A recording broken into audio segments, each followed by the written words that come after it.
My name is Seo Yee. I'm 16 years old and I'm currently studying.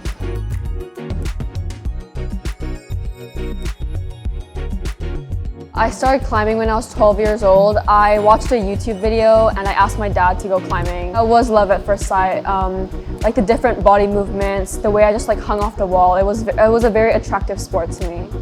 My first ever lead competition, I felt quite pressured, quite nervous, but I was able to overcome my mental barrier and move forward. Stepping out of the mental barrier is very important, mostly at the beginning where you feel like you're not making any progress or when you hit a plateau. Stepping over that and looking at what climbing has given to you rather than what you have to show or your performance. It's more than just watching yourself progress through climbing.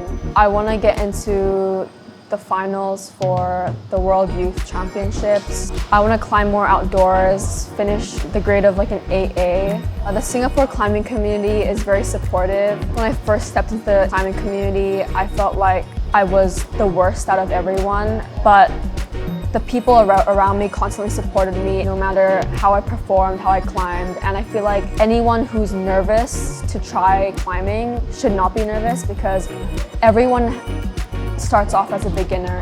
It's most definitely been quite stressful for me to balance out my studies and also climbing, and I think this partnership will help me manage my time and also opening up more experiences and opportunities for me to compete overseas.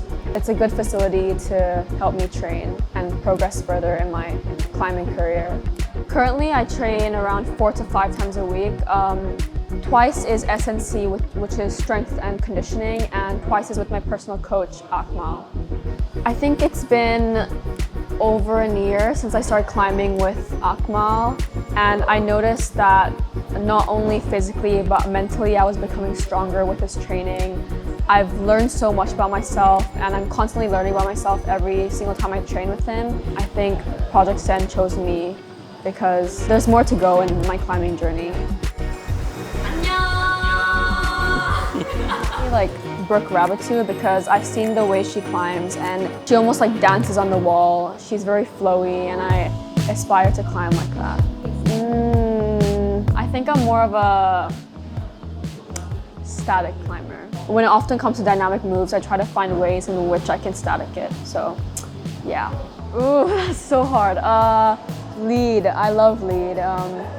Fighting the pump, knowing you only have one attempt is very thrilling and exciting. But of course I also love bouldering.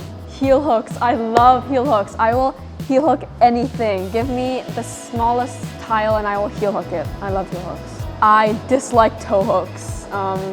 Every single time I try to toe hook, it either falls off or I just like end up heel hooking. So I wear Tenaya.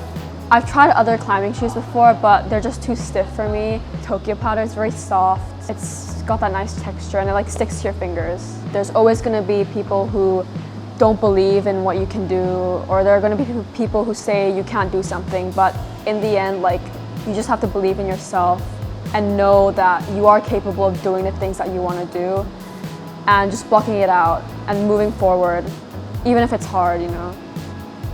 Because, I don't know, life's just like that. Like, I always go back to the question of why I started to climb or why I chose a sport, and I feel like I truly chose a sport because I found joy and happiness out of it.